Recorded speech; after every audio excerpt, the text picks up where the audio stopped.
Greetings, everyone. Welcome to the LiftAffect podcast. I am your host, Matt McNeil, founder, clinical director, and director of human performance at LiftAffect, where we assist professional pilots with maintaining better mental health and optimizing their mental skills. The goal of this podcast is simple: to help pilots and other high liability professionals and disciplines come out of the shadows to discover how we can live better lives personally and professionally. Join us each episode as we discuss various topics ranging from mental health, mental skills and performance, to business, entrepreneurship, and a few other surprises along the way.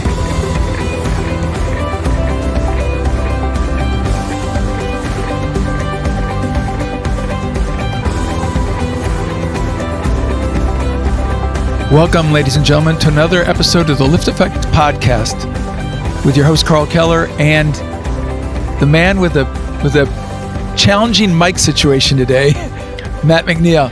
Tell me, what happened, buddy? I heard you had a little mishap before you got on this morning. That's okay. I was like, the dog ate the headphones again.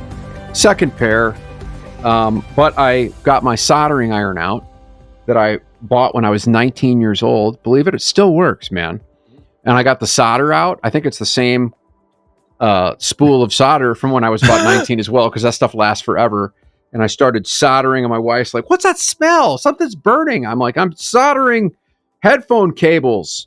And so I'm holding up the headphone cable for Karl to see. You can see and it's a work of art. Soldered, and then I used some electrical tape, and I even used some heat shrink on there. And I got it soldered, and it works. So today, $100 saved. Today you are a Matt MacGyver McNeil today. MacGyver, that's me. Yeah. Like the least handyman guy ever in the world. And probably half of our audience was going, "Who?" You know what my handiest ability to do is to speed dial a handyman. And a guy to cut the yard. And I do none of that shit because that's a whole nother topic. All right. What do we got? Let's go, man. I'm excited for today. We are episode 5 of our 5-part series on integrity. Yes. And we've covered quite a few of them already. We got, I think, 3 more left to go. So I'm going to just hand so to speak, the mic over to you and let you run with it. Okay. So I'm going to sit for this. Let me actually going to lower my desk. This is rare. For all you out there, Matt never sits. He's always standing. It's true. I take care of the sitting part for him. I tore something in my hip. So it's like hurts. And I refuse to stop running. And so I'm just making it worse, which means I'm like now sitting. I'm like, I'm getting soft. All right, here we go. So we covered trust, truth, radical responsibility, results, the ability to get results, an ability to embrace the negative, growth, that growth mindset, this desire, this will to grow, and the ability to embrace the sublime or the transcendence, to be able to get smaller so that you can go for something bigger, to be part of something bigger. Now, normally I would review each one of those because I think repetition is how we master anything, but I don't think we're going to do that because we're pressed for time because I want to get through these 3 other aspects. But let me just add this. For those of you that are just joining late to this, maybe this is your first podcast. I had somebody this morning call me and said, "Yeah, I just listened to your podcast on the latest of integrity, and I decided to, it's time for me to reach out and get some help." I'm like, "Dude, that's so great." But he just listened to the last one, and I'm like, "Well, you should go back and listen to all of them because they're important." Integrity is more than just being truthful and honest and not lying and not cheating and not stealing. Those are absolute requisite requirements, of having integrity.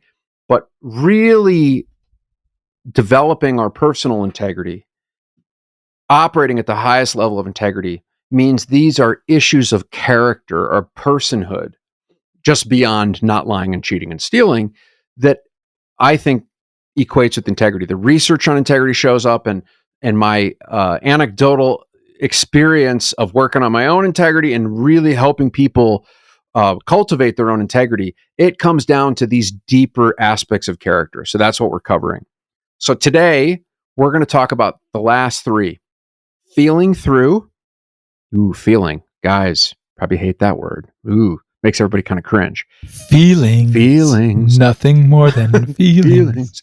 Feeling through the ability. And that's the end of my singing feel. career, just let you know right now. You sound good, man. You and Dean Martin, man. Okay. Just for the holidays. Got to get Karl in a sweater by the fireplace. Maybe we'll do an episode with him singing. Pipe. Yeah, and the gin. And most importantly, the gin. Feeling through. God. Transparent communication, how you communicate, being able to communicate with a level of transparency. And then the last thing is how you make agreements. Do you have irreproachable agreements? Or are your agreements kind of weak, kind of soft? So let's start with feeling through. Feeling. When we are in, again, and we're operating from a place of, are we in a resourced state, which means we're open and we're curious and we are committed to learning. And those, we know those aspects lead to growth, lead to prosperity. Or are we unresourced? I'm making a little like I'm looking through a little peephole with my hands here. Are we closed off? Are we closed? Are we defensive? Are we just committed to trying to be right? That's when we're in an unresourced state. Obviously, we want to be in a resource state for better performance than unresourced. And our natural inclination, because of biology and acculturation and everything else, is to close up. We just get closed. I mean, our society is designed around being closed and defensive and 100%, I'm right, committed to being right. Just look at the political landscape. All right. So when we talk about feeling, when we are in a resource state, we understand that emotion, if you look at the word emotion as emotion, it's energy in motion that really moves in and out of our body. Our body. It's not our thinking. It's our body. Feelings, and we go through this in V1 a lot, and people come into therapy, a lot of times we spend time on, okay, what is the difference between thinking and feeling? We're really good at thoughts, especially as guys out there. And pilots, it's very cerebral. Just think. Thinking is words and images in our mind. That's what thoughts are. Feelings are sensations in our body. And if you think about it, sensations, if you get rid of the meaning and the storytelling that goes along with them, sensations are neither good nor bad. They're neither right nor wrong. They just are. And actually, when you get rid of all that judging and defensiveness, and you become curious and committed to learning, sensations are information. They're data. They're very useful data that our brain, we have AI in our brains. That's the original intelligence is through our cortex. It is to grab information and help us navigate the environment through this data that we start to collect, and feelings is a big part of it. So when people are in a resource state, they are able to access all three centers of intelligence. And those three centers are your head, your heart, and your gut. Head, heart, gut. When people are not resourced, they don't have access because they are committed to resisting or judging or just apologizing indirectly or directly for feelings by repressing them or avoiding them or even withholding them. This is big, right? You've got that sense in your gut, but you just withhold because you don't want to talk about that. We don't want to express any feelings of sadness or vulnerability as men. No, we just withhold it, stuff it. And there's this over-reliance just on the head with little to no access to the heart center. And the heart center is the center of emotional intelligence. There's IQ, intellectual intelligence. There's EQ, emotional intelligence. EQ comes from the heart center. So when we demonstrate emotional literacy, there's 5 primary emotions that we experience: anger, fear, sadness, joy, and sexual feelings. That's it. Say them again: anger, fear, sadness, joy, sexual feelings. And we experience those emotions all day long, all the time, nonstop. We experience them. And the ability to be able to work through those and release these feelings fully work through the feelings is the highest level of curiosity, commitment to evolving, and openness, of the highest level of resourcefulness. So one of the things we use in mental skills training and in V1, we talk about dropping anchor, or I'd say setting the brake. This is from a lot of the ACT research, is acknowledge, come back into the body, and then re-engage, ACE. I'm not going to cover that today, but that's something you can look into, but that's one of the tools that we use. The opposite, when we're unresourced, when we start to hold on to emotions, and we do that through repressing them, right? Just stuff them. You're actually holding on to it when you're stuffing it. You're not getting rid of it. You're just burying it. Or it's recycling them. And in psychology, we call that a cognitive emotional looping. It's this continuous loop, which results in drama-based or very thought-generated emotion. It's just very emotional. Think about the times in yourself or people in your life that just they just hold on to these emotions. They don't let them go. If you have teenagers, that's developmentally appropriate. That's kind of what they do at some level. Or worse, they repress them. And teenagers that are repressing emotions, there's much higher risk of very bad things happening. So, but that's part of working through the evolving mind, right? But as adults, we can learn these patterns, and it leads to nothing good. But we do it all the time. We don't feel through. Again, this is about feeling through. So when you're in a resource place and you have the ability to feel through, you understand the wisdom of emotions. So here's a quick little cheat sheet for you. Anger, and it's okay to feel emotions. You just feel them. Again, it's data. It's data. Anger highlights misalignment. When we become angry, there's something that's not aligned. There's an incongruence. And we talked about the levels of, congruence is what integrity actually is. There's congruence is a big part of it. Anger highlights misalignment. Fear shows you what needs to be known, right? Okay, I'm afraid of this. There's something that needs to be known. Sadness reveals something that needs to be let go of. That's what grieving is. It's learning to let go. That takes time. Joy identifies something that needs to be celebrated. Feel joy. It's like, oh, and that's, in V1, eating, breathing, moving, sleeping, celebrating is a key to the fundamentals of energy management. And then sexual drives, that is just the energy of creativity. Think about sexual, even like a reproductivity is to create. Well, we can actually harness sexual energy, not to just go and maybe do something that's, inappropriate or misaligned with their values, not to act on the sexual energy, but just as, oh, this is creative energy that needs to be worked through. I've got one client he's an executive that I coach, and he was so distraught over this emotion he was experiencing when he would get in this boardroom with certain members of his team. He would get all this heightened sexual energy, and he was like, what is wrong with me? Like, why is this happening to me? This is perverse. And oh my God, there's something wrong with me. And it was like, no, actually you can use that because it just means there's this creative drive that you are blocking, that you are stuffing, that you need to feel through. It's emotion. It's got to move in and out of the body. So we worked on ways of harnessing creativity when that came up, and it actually ended up becoming a huge asset to how he operates and how he works with his executive team. So that's feeling through. Karl, any reactions to that? No, I agree with all that, and I've kind of dealt with some of those myself.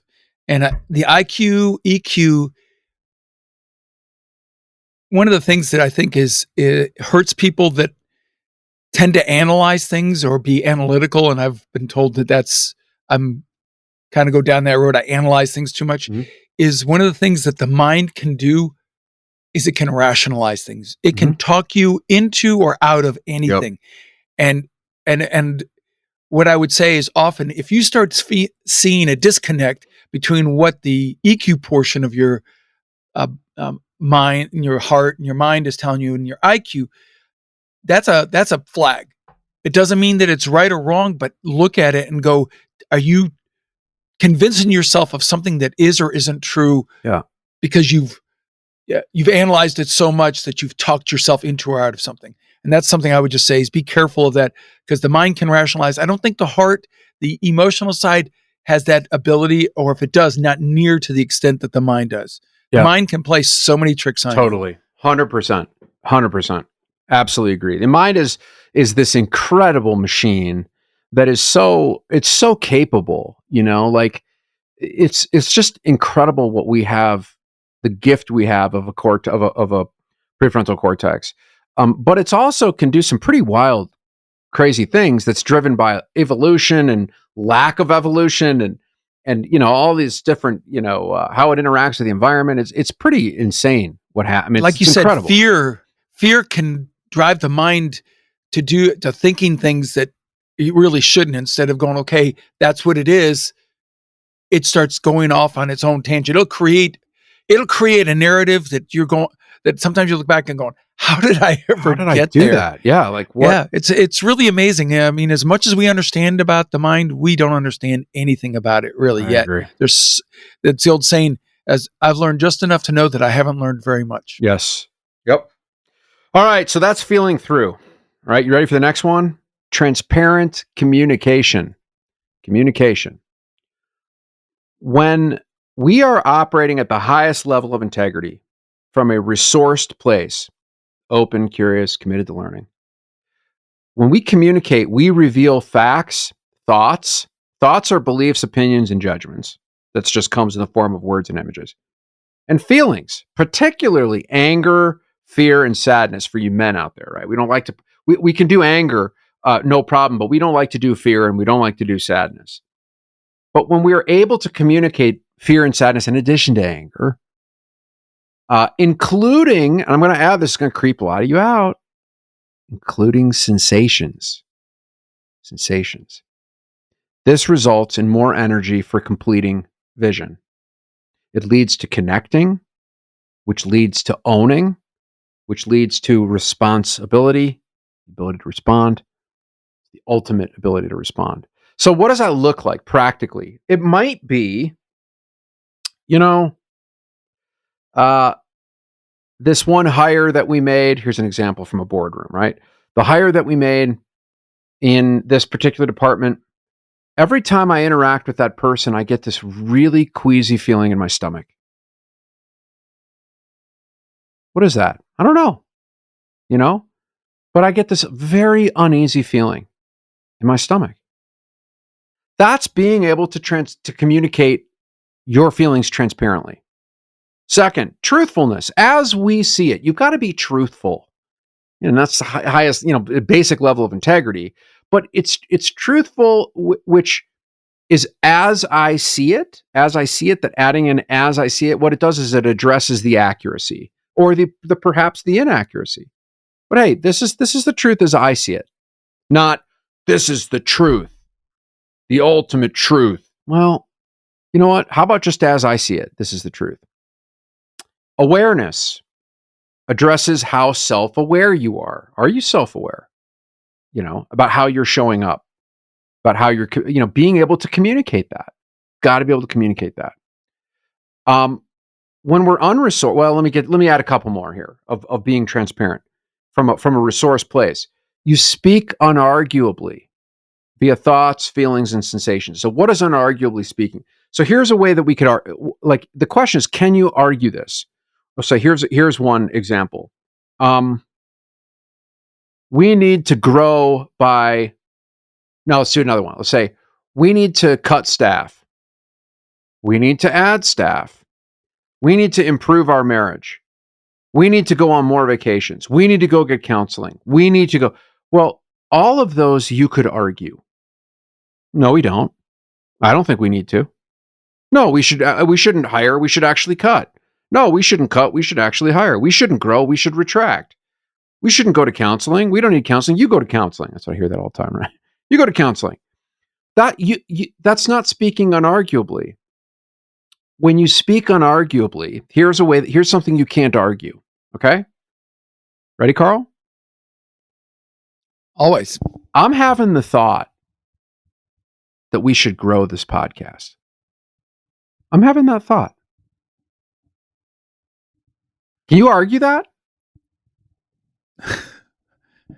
No, you can't. I'm saying I'm having the thought that we should, I'm having this feeling that something's off. I'm having this feeling. I think people could argue, but not from a point of rationality. They're saying, I'm thinking we shouldn't, but I'm going, see, that's so fine. That's not addressing what your thoughts are. Right. So that's why I say people can do it, but that doesn't mean I feel this way. Yep. I'm having the feeling. Nobody's going to say, no, you're not. Right? No, you're not. You're not having that thought. You can say, well, I think that's speaking an argument. It's great. Yeah, they're immediately jumping to their side of the fence, so to speak, not to going, okay, well, why do you feel that way? Right. And talking about what you're going, well, what is it that's making you that? They're immediately going on the defensive, going, well, you're attacking me. I don't think so, unless they agree with you. And look, I am somebody that had to work really hard on this one because I speak very, very arguably, like I'm just very like, bam. That's kind of how I grew up. Like you lay your stake in the ground and it is so. And to learn to say, well, here's my thoughts on this. Here's the thought that I'm having. Here's a feeling that I'm experiencing. I've really had to learn that. And I'll tell you, when you learn this, it changes the quality of your communications. That's the whole point, right? We want to do transparent communication. We don't speak arguably. It just shuts it down. But when you speak inarguably, hey, I'm having the feeling of, that's fine. It could be up for debate or whatever. But when you start to practice this, making sure the dog's not chewing on anything. Saw some movement over there. When you start doing this, watch how the level of transparency of communication enhances. It's incredible.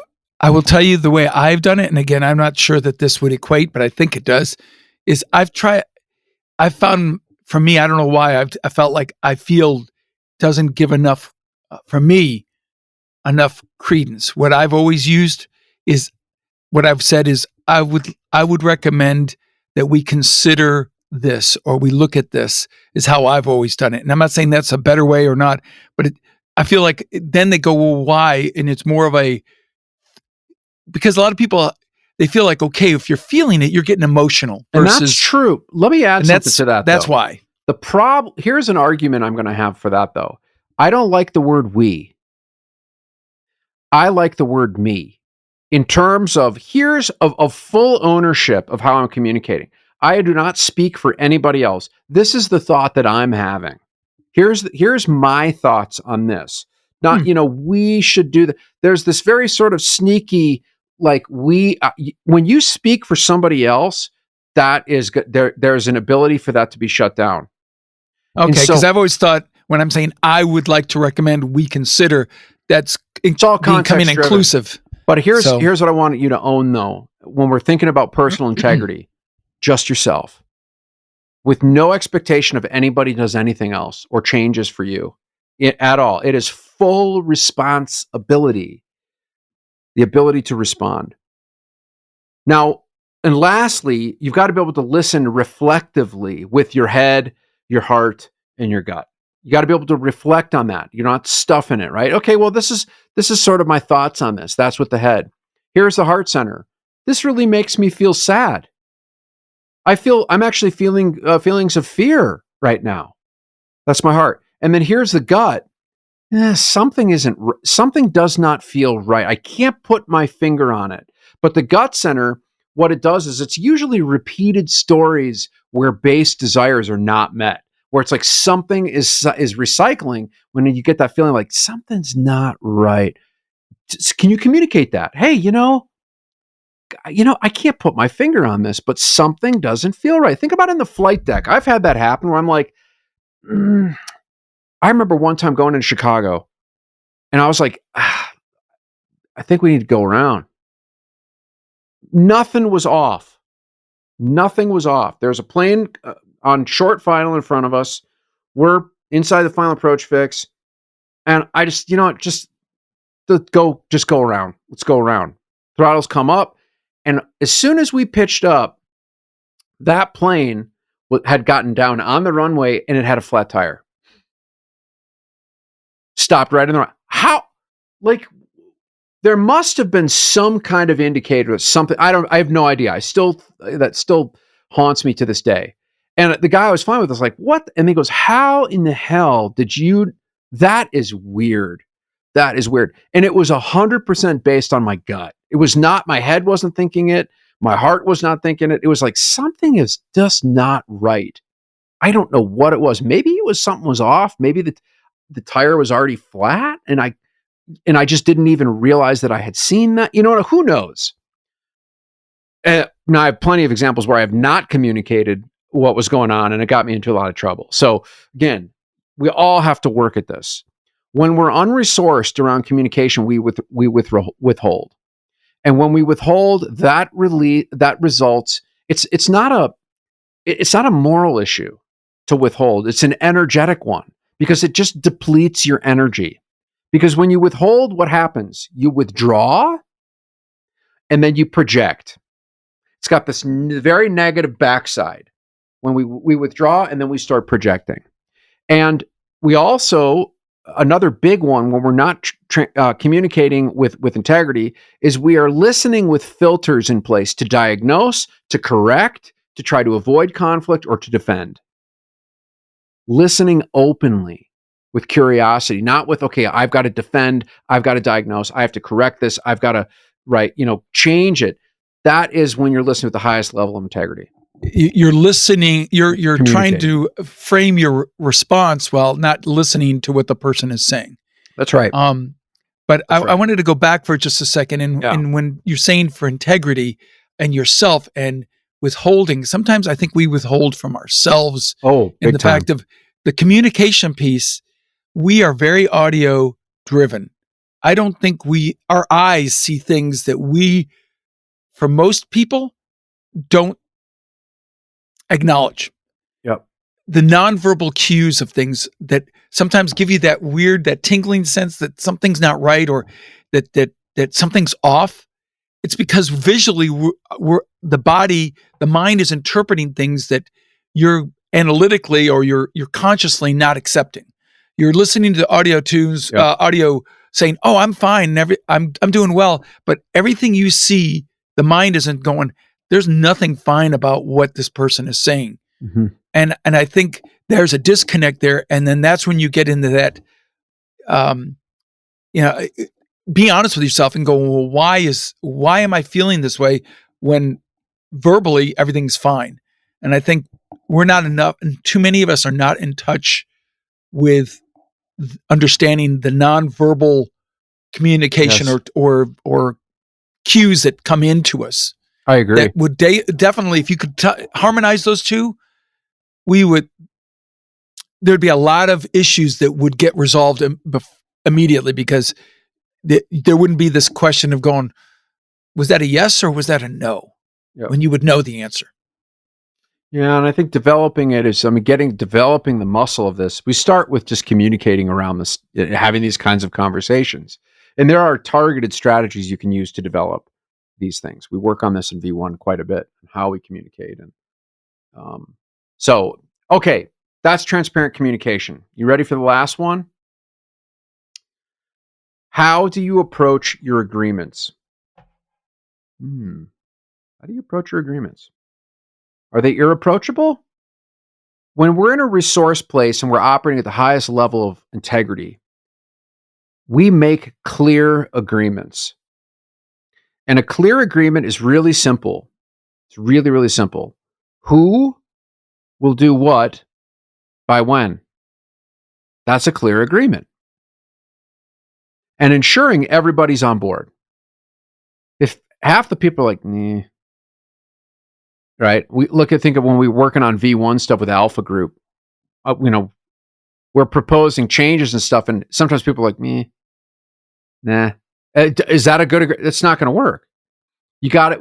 It's when it's like everyone's like, yes, then we're okay. Now let's make an agreement. So who will do what by when, and then keep impeccable track of agreements that are made. I think that they need to be put in writing. If you don't put it in writing, forget it. This is why attorneys are such a pain in the butt. They don't want to put anything in writing. And that's where that term accountability will come in. Yep. That's right. When we're not resourced, we make vague agreements. And this is all the time. I see this all the time in the boardroom. And it's like, okay, will someone look into this and get back to me? It's like, that is a waste. You might as well not even do it.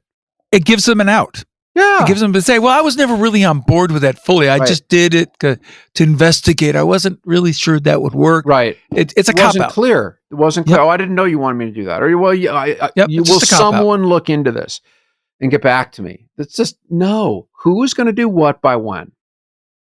When we're unresourced, it's that corporate nod. Mm-hmm. When they have no intention of following through. This is one thing I hate about corporate America. I can't stand it. I love having a small team because there's none of this like, they're just full of it. They have no intention of following through with this. Yeah. Okay. Yeah. Let's just do a verbal agreement, right? Not a written one. Weak. It's not, it's a reproachable agreement. When we're resourced, we keep agreements. Secondly, you keep them. You do what you will say. You will. When you will do it. And then conversely, you don't do what you say you won't do. It's really simple, isn't it? It's really simple. You do what you say you will do when you say you will do it. You don't do what you say you won't do. Now, sometimes agreements aren't met. And there's all this like theory around like, well, what is the percentage of agreements that are met when you have reproachable? I've heard like 90%, 90% of agreements are kept where 10% aren't. Not all agreements are going to be kept. That's just absurd. You can't, sometimes they don't need to be, they shouldn't be kept. But when you're at a level of integrity, you don't just drop it there. You renegotiate the agreement. So cancel the agreement, change the scope of the what they agree to do, or changes the by when. That's what renegotiating an agreement looks like. Now, let's say the agreement just is broken and you just didn't follow through. I've done that where I just did not follow through on the agreement. Well, first thing, when you're operating at the highest level of integrity, you don't offer excuses as to why the agreement wasn't kept. It's just anytime there's an excuse, it's like there's a lack of responsibility. It's just weak in a bad way. Take ownership. Don't offer an excuse. Hey, look, I broke this agreement. And then here's the deal. Ask if the agreement can be repaired. Can this be repaired? And if the answer is no, then fine. You move on. Sometimes just asking versus like, okay, I'm just going to assume, or I'm going to act like nothing happened, or like ask, can this be repaired? People are usually very receptive to that because it's a very respectful, high integrity act that you're doing. So make your agreements clear, keep the agreement, renegotiate the agreement when it's required, and then repair the broken agreement if it gets broken, or see if there's an opportunity to even repair it. If you want to be on the low side, right, just make vague agreements. Be vague. That's an unresourced place. Any last thoughts on that, Karl? Do you have anything more to add? I mean, it's quite simple, really, when you think about it. Yeah, this is kind of a one of those very clear and defined paths that you need to take. There's not much more to add to that. Okay. From my perspective. All right. So look, here's what we did. We talked about trust. We talked about truth, the ability to take radical responsibility and to get results. You've got to be able to embrace the negative. There's no winning and losing. There's just winning and learning. If you can't lose, you can't grow, you can't learn. You've got to have a growth mindset. You've got this, I've got, just this you desire to grow, to grow. It doesn't always mean having more. It just means developing appropriately. You got to become smaller to become part of something bigger. Feel through. Feelings are incredible data. Head, heart, gut. Use that as data, sensations in the body, as a guide. Transparent communication. Be clear. Reveal facts and thoughts and beliefs and your fears and sensations. Speak unarguably. And then make your agreements irreproachable. That is the top 10 characterological aspects of integrity that is just beyond being truthful and just don't lie, cheat, and steal. There's more. There's just a lot more. And I think these are all things that we can work on if you're conscious about that and you make a concerted effort to say, I'm going to really work on cultivating these different aspects of my character, of my personhood, and watch what happens. And so there's this last question is, so can you master this? Can you master it? I've got all these books on mastery and I listen to them. Personally, I don't think mastery is achievable. I think mastery is, and I think I choose to believe that so that I always stay trying. I think as soon as you feel like you've mastered it, it's like there's this, I think this tendency that happens to just sort of like let go. And that is not how we perform. It is a constant art of showing up and work. And not every day is going to be your day. Not every flight is going to be, I've never had a perfect flight. Not every performance is going to be perfect. Not every talk is going to be perfect. Have I mastered it? I don't think, I choose to believe no. I just think, but as long as I keep aiming for the center line, I give myself the greatest chance of getting there most of the time. So that's my thoughts on mastery. I would take a slightly different perspective on mastery. I think mastery is does anybody do anything perfectly or reach the pinnacle where there's nothing else to be learned? No. But when you look in comparison, I think the term relative would be a good word to use. And I'm not talking about family. Is in relation to others, have you mastered the majority? Have you mastered the intricacies? Because the word that keeps you going, I think, after that is growth. Are you willing to accept that there's continued growth with that? And if you are, then that is what keeps you on that road to that mastery. When you think you've mastered it and there's nothing else to learn, that's where the trouble is, because now you start resting on your laurels, you become complacent, and you feel like there's nothing else left to do. Because there are some people I feel like if I'm going to turn to someone and going, I don't know this, who I'm going to turn to. It's someone who I think has mastered an awful lot, maybe not everything, but a heck of a lot more than me. So I look at it a little bit differently, and I agree with what you're saying. It keeps you hungry, and at the end of the day, to a large degree, it's whatever works for you. If it keeps you in that growth mindset, then that's the winning strategy. If it's someone to go, you know what, I've worked hard for where I'm at, and it's nice to be acknowledged as being near at or at the pinnacle of my career. For some people, that's a value in itself. So it's all, I guess, perspective. Yep. But that's just my opinion. Yeah, on that. Mastery is a nebulous. It is. And I think we're going to have continued discussions around mastery this year, this season. We're going to start to get a little deeper into that and even looking at some of the literature and some of the research on it and some of the seminal work around mastery. We've got a couple guests we're going to bring on to the podcast for the premium channel, which I want to just make a quick plug for that. Premium channel is off and running. If you'd like to support the podcast, if you're getting something out of this podcast, if it's meaningful to you and you'd like to see it continue to grow, we ask that you become a member. That's how we want you to show support. We don't want donations. We want to give you something in return for it. So please click on, there's 2 links. There's been a little bit of confusion and we've tried to work on some of this has it been an effort to get the stuff in the descriptions, and it's like iTunes does it differently than Spotify, and it's been like crazy how much time and energy we've had to put into this.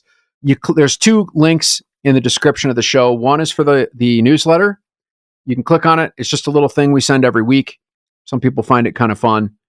And the other is for the premium channel. You click on it, it'll take you over where you can sign up for it. And that is my plug on it. Any other business on your end, Karl? You stole half my thunder. The other half is I was going like, well, you don't need me anymore. I feel stop. Yeah. No more communication from me. I'm gonna go into my unresourced mode now. Oh boy. Okay, come on, open it up. Get curious. Get curious. Do you still like me? Come on, tell me. No. Oh jeez. The only thing that I would the 2 things I want to say is if you have comments, please podcast at LiftAffect.com. We'd love your comments, positive, negative. The questions we reserve for the premium, but we do want to hear your comments. If you're liking what you're hearing, if you're not, because this is for you. This isn't us so that you can hear us crack jokes or talk about stuff that just doesn't resonate with you. The other thing is please continue to spread the word for everybody so that we continue to grow our channel. This is so, so important to us. Can I just add something to that? And I think that what we're talking about, I'm going to add some stuff. My thoughts are, I'm going to speak unarguably. My thoughts are that the stuff that we're talking about, who couldn't benefit from some of this? Just chewing on this. It's not like, oh, you've got to be a pilot to listen.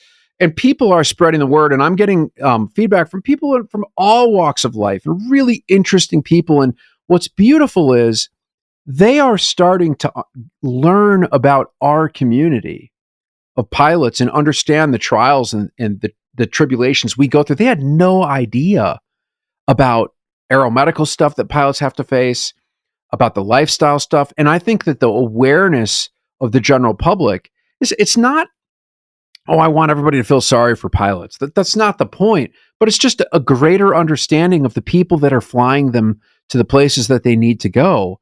That only creates a more harmonious existence for everybody. It's about understanding. So I really want people to spread the word.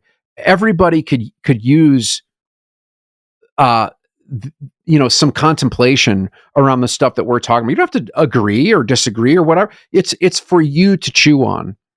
And so please share this podcast. We want it to spread to just the greater world. That's the point.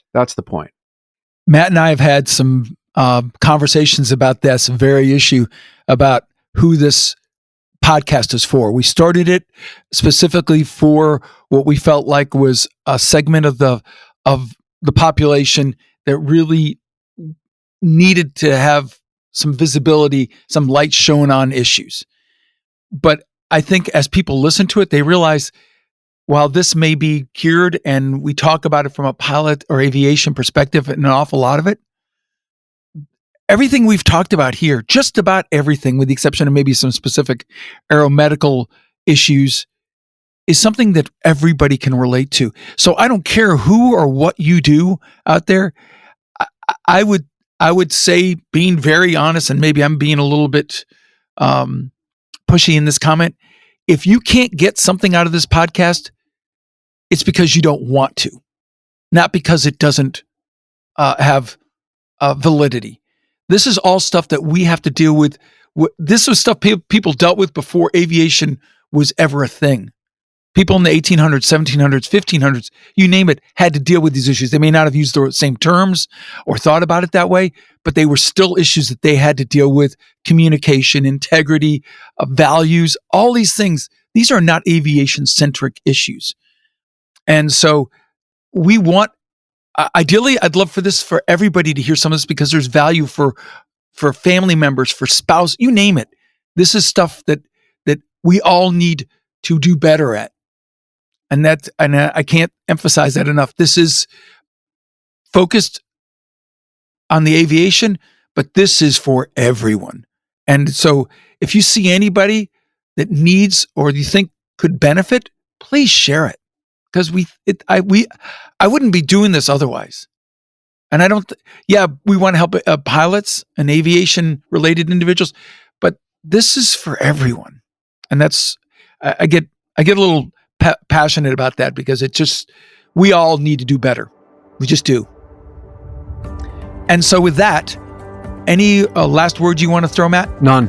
I think let's go. Let's move on. Let's keep going. I'm excited for the stuff to come. We're pretty pumped about it, and I'm excited to do some more interviewing with guests and just keep growing our community. So, and I will tell you, there's some amazing guests coming. So please give it a thought to jump on and just see what the premium side of this podcast offers. With that, we thank you, and we so appreciate your support of us. We wouldn't be here without you. Until next week, we thank you, and we hope you have a great week. Take care.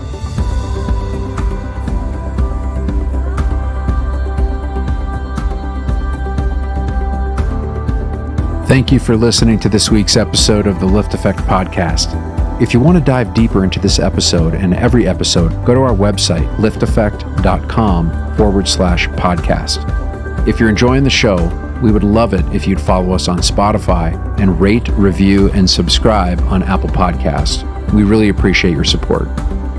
You can find me on Facebook, Instagram, and LinkedIn, all with the ID Matthew McNeil. This show is brought to you by LiftAffect, a clinical mental health and consulting company that assists air carriers, corporate flight departments, pilot unions, and commercial pilots by providing comprehensive psychotherapy and mental skills coaching services to pilots with mental health and mental performance-related issues. Visit LiftAffect.com, that's LiftAffect.com, to book your free consultation. And finally, this podcast is for general informational purposes only. It does not constitute the practice of counseling, psychotherapy, medicine, or any other healthcare service, including the giving of medical advice. No therapeutic or provider-patient relationship is formed. The use of this information and any materials linked to this podcast is at the user's own risk. The content of this podcast is not intended to be a substitute for professional psychological advice, diagnosis, or treatment. Users should not disregard or delay in obtaining advice for any psychological or medical condition they have, and they should seek the assistance of their healthcare professionals for any such conditions. Thanks for tuning in, and we'll see you next time on the LiftAffect podcast.